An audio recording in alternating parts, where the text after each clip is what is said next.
Hey, what's up, Yantaraj?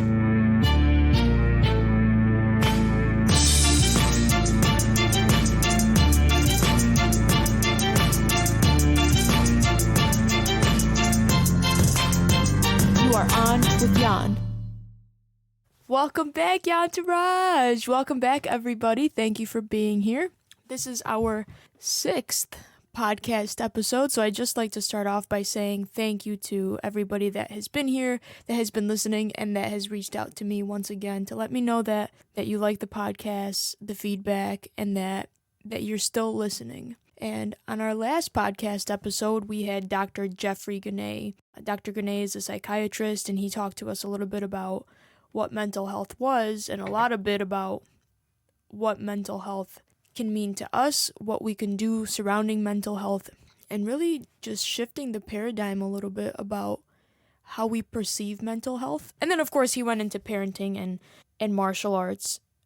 And I like to touch on a few things that he talked about that I thought were really fantastic. The first thing being that mental health does not have to be something that is looked at after the fact, but rather taking a look at mental health and seeing there may not be something necessarily wrong, but am I performing at my peak capacity? Is my mental health at its peak? So it doesn't necessarily have to be, oh, this huge thing happened and now I have to figure out what was actually wrong with me. But it can also be, okay, maybe I don't have depression, something big. You know, it doesn't have to be a big, huge thing like that. You can also take a look at your own mental health and say, okay, well, I may not have any of those huge issues, but what can I do? How can I manage it so I'm performing at a better mental level? And that really shifted some things for me because I never looked at mental health as a before the fact. It always seemed like one of those things that, okay, I don't really have to deal with it. I don't have to acknowledge it because if those big things aren't something that's stopping me, then everything's fine. But that doesn't necessarily have to be so 0 to 100. It doesn't have to be there's nothing wrong with me or there is this big, huge thing wrong with me. And I thought that was really, really cool because for me, for so long, the mentality or thinking about how you feel or why you might be feeling that way was always, well, if it's not really getting in my way, then it's not really ever a problem. So having him talk a little bit about that really opened my thought process, and I've been thinking a lot about that lately, where we can look a little bit deeper to say, okay, well, what can I tweak? What can I make a little bit better within myself? And just because it's not one of those big, huge issues like depression, which can be really debilitating, doesn't mean that there's nothing else that we need to work on. Which for me was like, wow, absolutely, that's an important piece. So I've been thinking a lot about that, and a lot about just because you might not think doesn't mean that there isn't. In other words, just because I don't think there's anything wrong with me per se, it doesn't mean that there is not. So I think just taking time and sitting with that for a little while was really beneficial for me, and it's something that I'm going to continue to look into because I think so often it's either, oh, you've got all these mental health issues and problems, or it's like, well, I'm totally fine and I can't relate to anybody that has any of those issues. And between those two things, there's such a huge amount of variations and differences and nuances that can really help you understand there is something to work on and what that thing is for you. So the fact that we can exercise for our physical health and our physical body, it only makes sense that you can exercise for mental health and your mental well-being.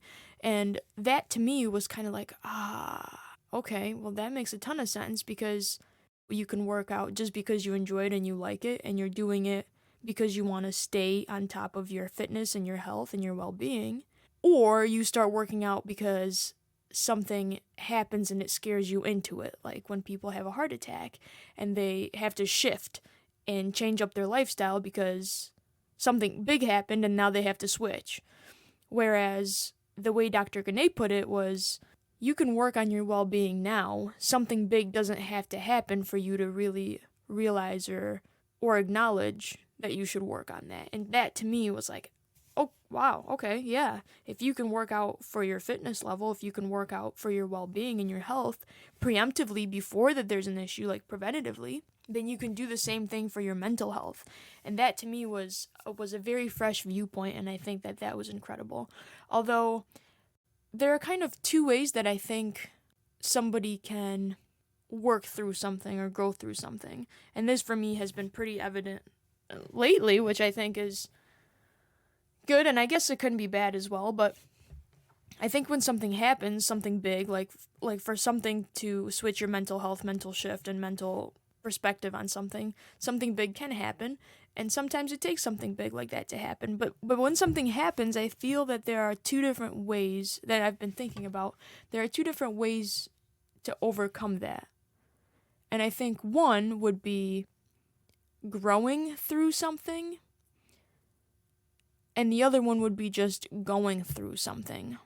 So when you're faced with an issue or a problem, to me, going through that would mean really kind of acknowledging something happened and then just working through and letting it just dissipate. With time, it goes away. With time, you don't feel it as much. With time, it's not as big as it is important. Whereas growing through something, I think, would really mean for you to sit and look at what happened and figure out how you can grow through that. So in other words, not just suppressing how it makes you feel or suppressing what it has brought up, but really sitting with it and thinking, although this might not be a great situation, something great can come out of it. And growing through that would be figuring out a way to understand yourself and others, but more importantly, yourself. I think there is an internal growth, and I think that there is an external growth. And I think oftentimes the external growth makes us feel as if our internal growth is good or bad. In other words, if externally you're accomplishing a lot of things, maybe you're successful at work, you're successful in your career, you're successful with your friends, your family members, all those outside factors could make you believe that your internal growth is matching that, and your internal growth is maybe on par with your external growth. And I've come to understand a little bit better, to grasp a little bit better that may not, and typically is not always the case, because oftentimes we use that external growth to make ourselves feel better inside. I achieved this and I feel this, or I'm going to go after this, I got this, now I feel this. And it's almost like a lie you tell yourself, because you're like, okay, well, I can see this thing and this accomplishment, I can feel how it feels, I can see what people are saying to me, I can see how people are when they're with me, and all of those things are great. It doesn't take away from, and it shouldn't take away from going after your goals. But the question, I think, is that what you're basing your internal growth on? And that, I think, for me, has been a tremendous perspective shift, because for a very long period of time, I was just thinking of growth as one unit, as in external, internal didn't exist. It was just growth. So if I saw it, if I heard it, if I felt it, then it was like, okay, then both of those things are on par. To me now, it doesn't seem like that is the case. And it seems like the external growth is something we use to make ourselves feel better. And sometimes it works, and sometimes it only works for periods of time. But the internal growth, to me, I think, has become, what do you feel about yourself? And I think that's where courage comes in, and that's where bravery comes in. Because how do you feel when you just sit with yourself? How do you feel when you just sit with what you think, how you think, instead of finding ways to distract yourself from your inner growth or lack of growth? Communication, how you talk with yourself, how you talk to yourself, and how you talk about yourself, and finding distractions with your phone or anything else that distracts you from really sitting with yourself. So I think the big thing for me is realizing that there are two types of growths, and those two types of growths don't necessarily have to do with one and the other. And sometimes it's important to separate the two, because then you can see, okay, my external growth is great. I feel all of these things, but is it really acknowledging the internal part? Is it really fulfilling how I feel inside? And most of the time it doesn't. Most of the time those external things are goals you want to have, but they are a bit misguided because you're not acknowledging how you really feel on the inside. And so you're finding ways externally to showcase to yourself or to other people so that you feel that growth or you feel that fulfillment inside. You have to acknowledge now that there are two separate things, and once you acknowledge that, it's very difficult to lie to yourself. Once you sit with, I don't like this, this, and this about what I do or about how I am, then it's very difficult to go back on that and say, well, but my friends tell me I'm great, and these other people around me tell me I'm great, so I must be great. But you don't internally feel that, so which means you have to get down and grow down, and you have to figure out what it is on the inside that you have to fix to fulfill rather yourself, and to fulfill that need or that gap. I think it's important that we go after goals and have growth externally, because that helps you achieve things, and there's merit to having the balance, but it's important to figure out how and what you feel on the inside so that you can navigate that, and those external things could make you feel much better, because then you can have a guideline of where and what you really want to achieve so that it does feel fulfilling and it does feel great, and your external growth and your internal growth can line up and be on par with one another, rather than not growing internally because you don't want to face what might be wrong or face the fact that you may be wrong and how you've handled things may be wrong, and really just figure out, okay, I don't like this and this and this about myself, and I should stop using other people's viewpoints about how great I might be and let those things dictate how great I really am, because maybe you're not that great. And so for me, I've been thinking a lot about external versus internal growth and how those two things are very, very important. And the fact that Dr. Gane talked about mental health being a preventative tool, I was like, wow. Hearing that really got me thinking about the two types of growths that we might have, and it sent me into really deciphering how those two things are so different, and you have to work on both of them, and you have to work on figuring out which one for you is lacking and which one for you is maybe the one that's feeding your ego. I think for a lot of us, the internal growth just isn't where we want it to be. At least it isn't for me. And I think it's okay to acknowledge that you have to work on that. I think it's okay to say, I think I can do more. And I think that alone is a very fulfilling and a very actually scary place to be, because I think that's where bravery comes in. I mentioned that a few minutes ago. I think it's very, very important to distinguish between the facade of bravery and whether it's for yourself or for the people around you, and actually being brave. Actually being brave would indicate you have to do something that's scary for you. Not what other people say is scary and then you go do it, but what you think is uncomfortable and scary and new for you. Taking a look at that growth, taking a look at your internal growth versus your external growth, and acknowledging that maybe you haven't done enough work on the internal growth is totally okay, but it's also pretty brave to do. It's a scary territory at first, but I think after you get over that initial fear of, wow, this is scary, I think it gets a lot better. It's really cool to be able to do that and figure out what it is about yourself that you need work on, and then just go to work on it. Just go to work on it. Who cares? I mean, to be completely transparent, you don't have to post it up everywhere. You don't have to write in the newspaper, put it on TikTok. You don't have to put out a 3-minute speech about how you've not done what you were supposed to do this whole time, and just sit, figure it out on your own, and go to work on it. You don't have to make a whole spectacle about it.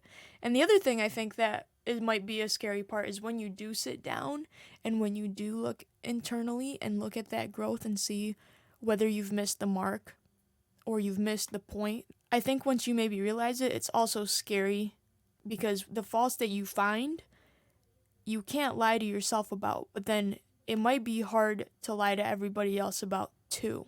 Once you find the things that are bothering you about yourself, or, that confidence that you think you were giving off and you realize that maybe that was insecurity instead, once you figure that out, it's scary, I think, because then you might think, now I can't fake it. Now people are really gonna know, or now people are really gonna see that I'm nervous and I'm scared and I don't feel capable and I don't feel like I'm good enough. And I think that's a really cool thing to go through, because the other side of it is you get to grow from that place and you get to grow through all of that, instead of go through that, feel those things, and have it kind of dissipate with time, just because that's typically what happens. If you don't let that slip by you, if you don't let that just dissipate, if you get after it, that's where that growth, that's where that internal kicks in, that internal growth, and that's where you're going to feel the most difference.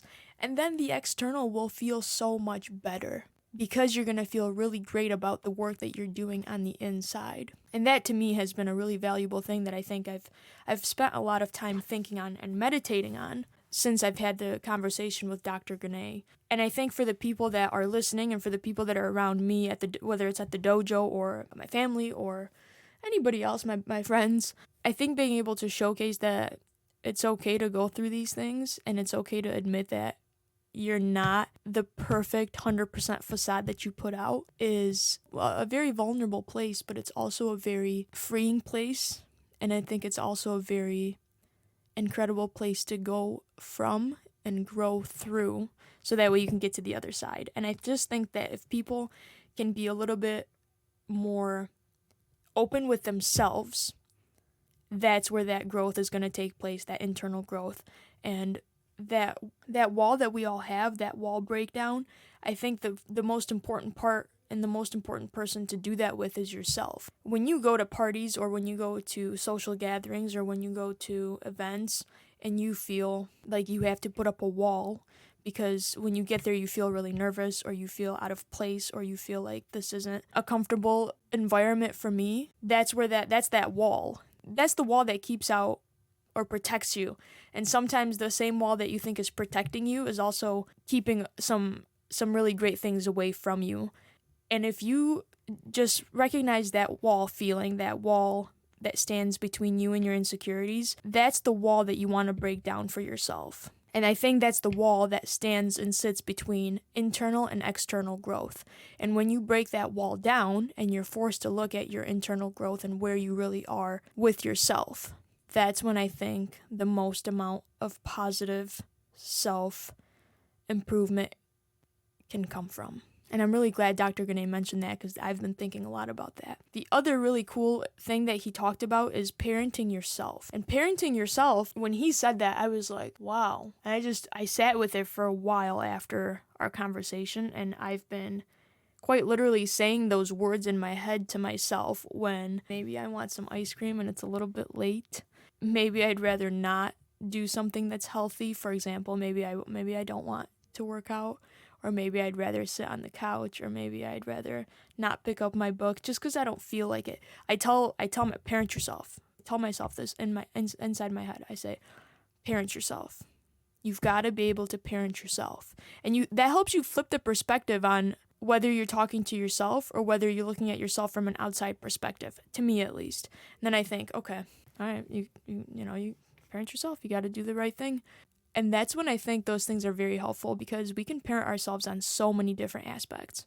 We can parent ourselves on the food we eat. You can parent yourself on what you wear when you go outside. And I say that with intent of making a point that there's a time and a place for everything. Walking out the house in your pajamas and slippers is not the time and place for those. Those are not the things you want to wear when you go outside in public. So although it might be comfortable, although it might feel good because you don't have to do as much work, parent yourself. You don't have to dress to the nines and wear heels and wear suits, but you should look presentable. You can parent yourself on those things. You can parent yourself on whether you're reading enough, on whether you're drinking enough water. And most importantly, you can parent yourself on whether or not the growth is happening for you. And I think that's where it has been a very evident and key thing for me is you need to parent yourself on your growth as well. And it can't just be the growth that you think is enough. It has to be the growth where you sit down and you look inside and outside and determine whether the inside is enough for you. Is the internal growth enough for you, or do you just care about the external things? Do you just care about the accomplishments everybody else sees? Or do you care about how you feel about yourself and your own accomplishments? Because a lot of those accomplishments and goals are set just so you can impress people around you and just so you can go after them, so people around you can be like, oh wow, you are so great. That's so cool that you're doing that. But to me, that isn't enough.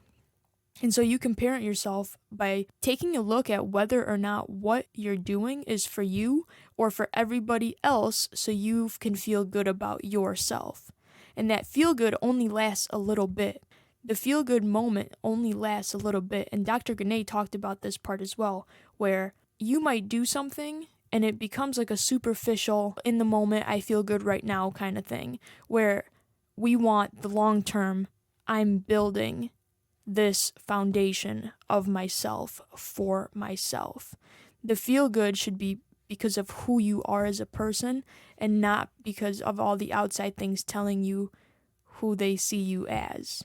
Because then you're just going to feel how they feel. So if you have one mistake, it becomes that's you. If you have one success, then that becomes that's you. And it's very flimsy. It's so up and down, and that, to me, that's super unhealthy.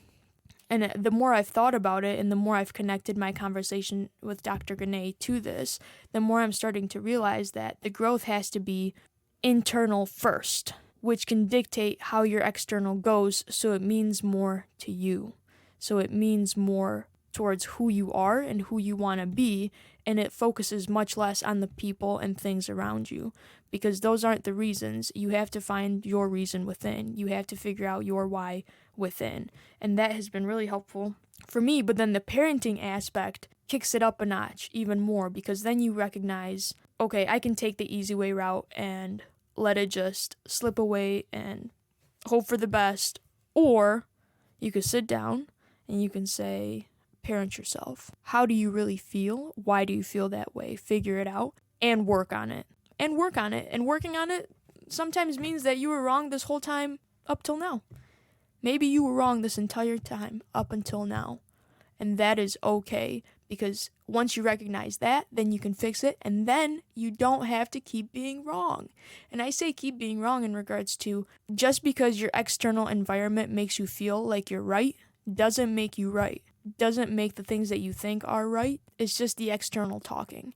And it depends on what you want to listen to, because you can listen to the external, that external growth, those people around you, or you can figure out for yourself whether that's enough and whether you want that growth to come from inside, or you want the external stuff to tell you how your growth is.